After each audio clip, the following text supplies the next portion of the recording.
Seorang siswi SMA berusia 16 tahun jatuh cinta dengan paman berusia 45 tahun. Setiap hari dia memikirkan hal bagus untuk si paman ini. Memikirkan hari ini ketika si paman membantu gadis ini berdiri. Letakkan tangan hangat di pinggangnya. Tiba-tiba pipi gadis ini jadi merah. Berkeringat banyak. Cepat duduk untuk memudahkan tubuh bernafas. Membelai rambut panjang untuk mengeluarkan panas tubuh. Hanya untuk menjaga tubuhnya tidak hangat. Akira pernah menjadi anggota tim atletik sekolah. Sejak kecil, dia suka berlari. Dan diwarisi sel-sel motorik yang sangat kuat. Dapat dikatakan bahwa Tuhan telah memberikannya. Orang tua bercerai ketika Akira masih sangat muda. Jadi dia sering menggunakan lari untuk melampiaskan ketidakpuasannya. Dapat dikatakan bahwa berlari adalah segalanya untuknya. Dan prestasinya juga luar biasa.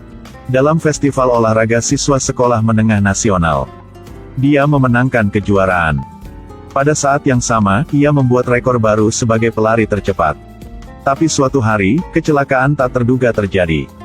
Selama sesi pelatihan Akira terluka. Tumitnya benar-benar retak. Kata dokter butuh waktu lama untuk sembuh. Jadi minta Akira untuk berhenti berlari sebelum dia pulih sepenuhnya. Sejak itu, Akira harus meninggalkan tim berlari untuk sementara. Setelah Akira terluka, sahabatnya Haruka telah menjadi kapten baru tim lari. Tidak mungkin seseorang sekuat Akira menerima kenyataan ini. Lalu dengan sengaja mengabaikan Haruka. Melihat keluar jendela, dia melihat siluet tersenyum dari anggota lain saat berlatih. Dia tidak akan pernah memiliki kemuliaan itu lagi.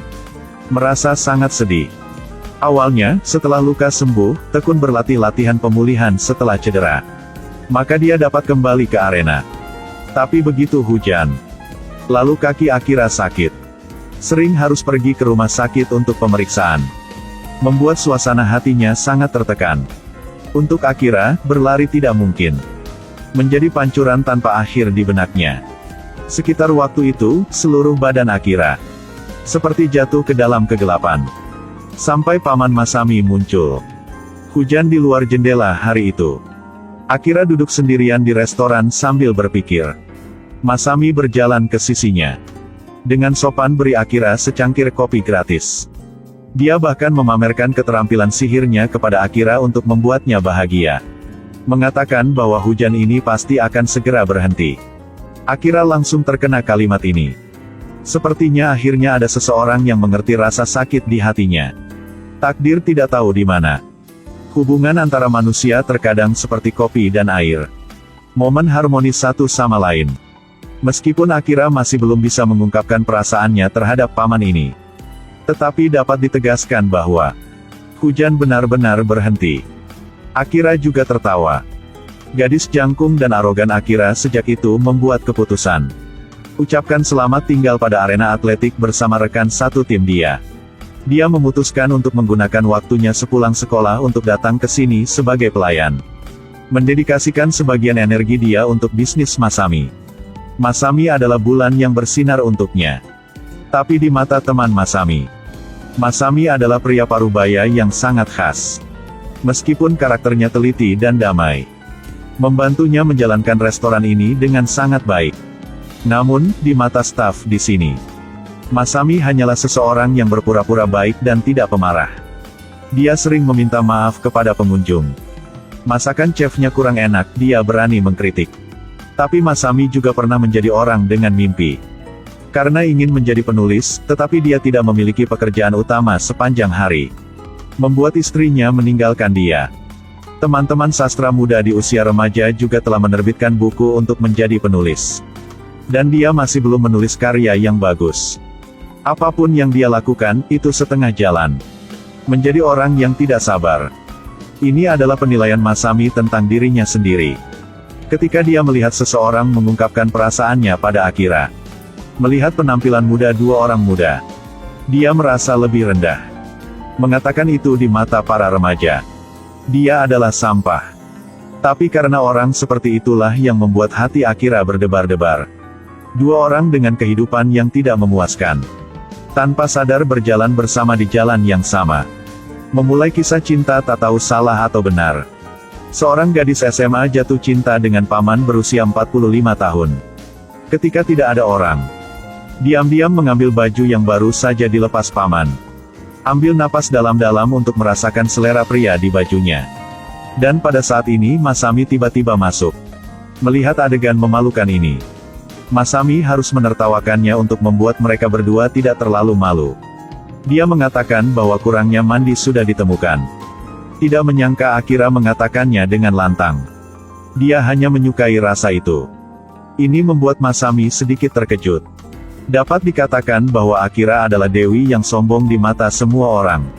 Angin aneh apa yang bertiup seperti ini? Dia tidak pernah berpikir bahwa Akira benar-benar menyukainya.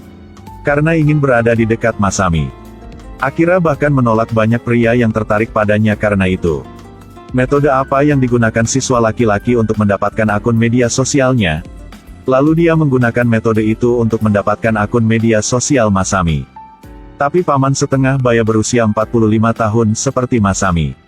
Satu-satunya perangkat lunak obrolan adalah perangkat lunak perpesanan yang tersedia di telepon. Setiap kali dia mengatur shift, Akira berbagi hari yang sama dengan Masami. Saat dia makan siang, dia juga sekamar dengan Masami. Ketika Masami mengatakan ya untuk meminta maaf kepada pelanggan, dan dipandang rendah oleh staf restoran, Akira selalu berbicara baik untuk Masami. Selain hal-hal ini, selama hari sekolah, Akira masih diam-diam menulis buku nama mereka berdua. Tampak seperti bayi yang baru saja mencicipi rasa cinta. Hari itu, para pengunjung menyelesaikan makan mereka di restoran, meninggalkan ponsel di atas meja. Masami dan staf melihat pengunjung bersepeda semakin jauh. Mereka semua memutuskan untuk menyerah mengejar. Tanpa diduga, Akira mengambil telepon dan mulai berlari mengejar sepeda. Tapi Akira sudah lama tidak berlatih latihan rehabilitasi. Jadi tumitnya masih tidak bisa menahan gerakan drastis seperti itu. Itu sebabnya Akira setelah mengembalikan telepon. Setelah kembali ke restoran, dia jatuh ke tanah. Masami hanya bisa buru-buru membantunya berdiri dan membawanya ke rumah sakit. Ini adalah pertama kalinya keduanya dekat. Meskipun ini adalah perilaku yang sangat normal. Tapi kamu harus tahu itu. Selama objeknya adalah seseorang yang disukai, maka perasaan itu juga akan membesar. Malam itu, Akira berguling-guling, tidak bisa tidur. Wajah merah, jantung berdebar-debar. Keesokan harinya, Masami mengunjungi Akira. Ingin memeriksa bagaimana luka Akira. Secara refleks, Akira menarik ujung jari kakinya.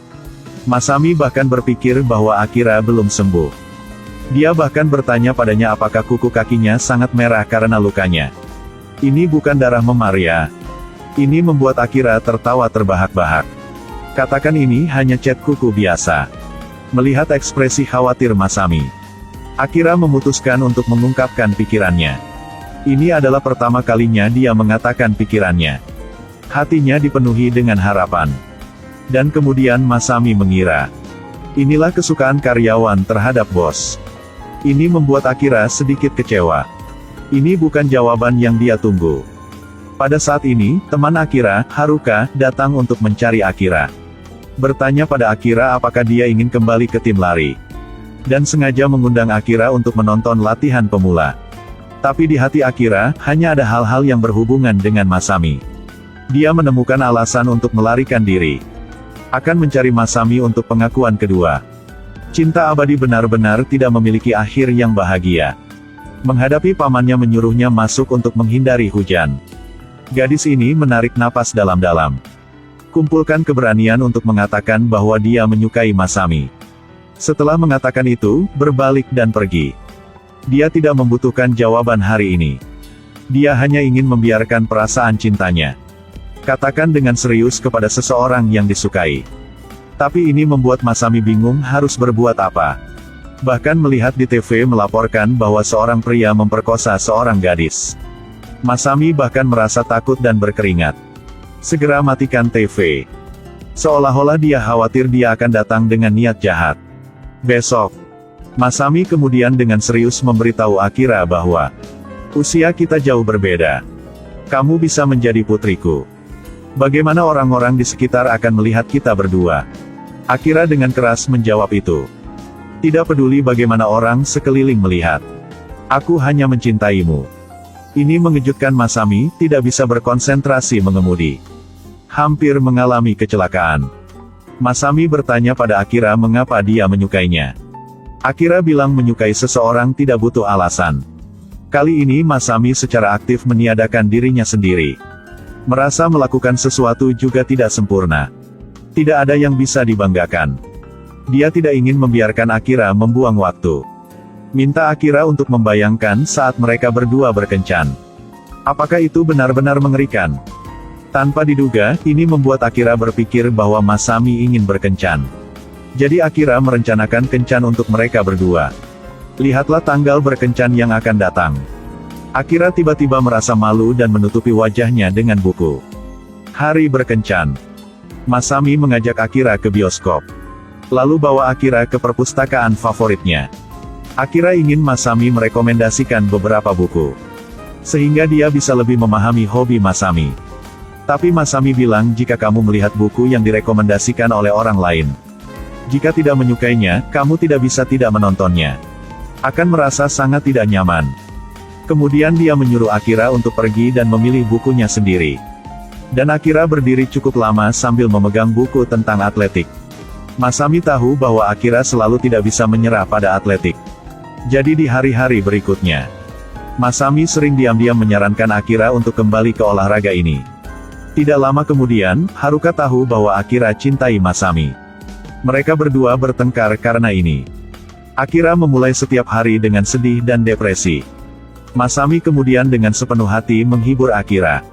Dia mengatakan itu jangan karena beberapa pemikiran. Lalu merendahkan persahabatan yang berharga. Mengabaikan teman. Akira mengatakan mereka mungkin tidak akan pernah berbaikan lagi. Masami bilang jika dia berhenti mencoba, maka hubungan mereka akan berhenti di tempat. Dan tidak akan pernah berubah. Akira pergi mencari Haruka untuk bicara. Sebenarnya, bukan hanya Masami yang menyarankan Akira untuk kembali ke olahraga ini. Teman-temannya juga sering datang kepadanya untuk menasihatinya. Bahkan ada junior dari sekolah lain yang datang ke restoran. Temui Akira untuk menyatakan perang padanya. Dia berharap Akira bisa lari lagi. Dia dulu seperti Akira, tumitnya patah. Maka selalu abaikan dirinya sendiri. Tapi sejak hari dia melihat Akira berlari di kompetisi. Lihat tampilannya yang luar biasa. Kemudian dia mulai berlatih lagi untuk berharap bisa bersaing sekali dengan Akira. Masami setelah melihat tindakan mereka. Jadi dia lebih aktif menasihati Akira kembali ke kompetisi. Dan kemudian kata-kata penyemangat ini membuat Akira merasa sangat tidak puas. Setelah kembali ke rumah, dia mengeluarkan pakaian dan sepatu ketsnya. Menyuruh ibu untuk membuang semuanya. Akira tidak ingin mendengar pembicaraan atletik lagi. Dia hanya ingin berada di sisi Masami. Tapi dalam percakapan dengan seorang teman, dia memberitahu Akira bahwa, jika kamu benar-benar ingin membuat Masami bahagia, harus kembali ke kompetisi. Sebenarnya, Masami selalu memikirkan Akira. Membawa Akira ke perpustakaan untuk melihat buku-buku yang berhubungan dengan atletik. Atau menyarankan Akira untuk bersatu kembali dengan teman-temannya. Dia semua berharap Akira bisa selalu bahagia. Dia tidak ingin kegembiraan Akira hilang karena hal-hal ini. Setelah mendengarkannya, Akira merasa seperti terbangun. Hari hujan lagi. Akira pergi menemui Masami yang demam tinggi. Dia bertanya kepada Masami orang seperti apa dia. Masami mengatakan bahwa Akira adalah gadis yang sangat pintar. Dia sendiri bisa beralih ke cahaya dan bersumpah. Tapi kemudian lampu tiba-tiba padam. Mungkin dalam kegelapan. Memudahkan orang untuk mengekspresikan perasaan mereka. Masami tidak menyangkal perasaan Akira. Dia mengatakan bahwa ketika dia masih muda dia merasa tentang cinta. Akan menjadi aset berharga bagi kehidupan setiap orang. Meskipun sekarang Akira masih tidak mengerti. Dia berterima kasih kepada Akira karena telah membuatnya berubah. Waktu bersama Akira. Mereka juga mengingatkannya akan barang berharganya yang terlupakan. Akira tidak memberinya masalah. Sebaliknya, aku harus sangat berterima kasih pada Akira. Akira yang membuatnya mendapatkan kembali mimpi lamanya. Dia berterima kasih kepada Akira atas cintanya. Juga mengatakan bahwa dia pernah tersentuh oleh Akira. Tapi dia tidak akan membalas cinta Akira. Dengarkan di sini. Akira dengan sedih memeluk Masami. Dan Masami juga menanggapinya. Lampu nyala lagi. Mereka berdua kembali ke kenyataan. Masami panik dan berkata, pelukan tadi hanyalah pelukan antara dua sahabat. Setelah itu, dia antar Akira pulang. Hari-hari berikutnya, Masami sering mendorong Akira untuk kembali berkompetisi. Akira tersenyum setuju dengannya. Keduanya resmi mengakhiri hubungan ini. Akhir dari cerita ini, Akira melanjutkan mimpi atletiknya. Masami mendapat promosi. Dan tidak pernah menyerah untuk menulis buku. Terakhir kali keduanya bertemu. Ini adalah pertemuan singkat di jalan.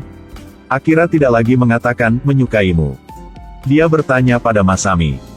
Teman-teman juga bisa mengirim email kan? Dia memilih untuk mengubur perasaannya di lubuk hatinya. Tidak perlu jatuh ke pusaran cinta. Bertemu, lalu berkenalan. Lalu saling menyemangati. Untuk keduanya menjadi orang yang lebih baik.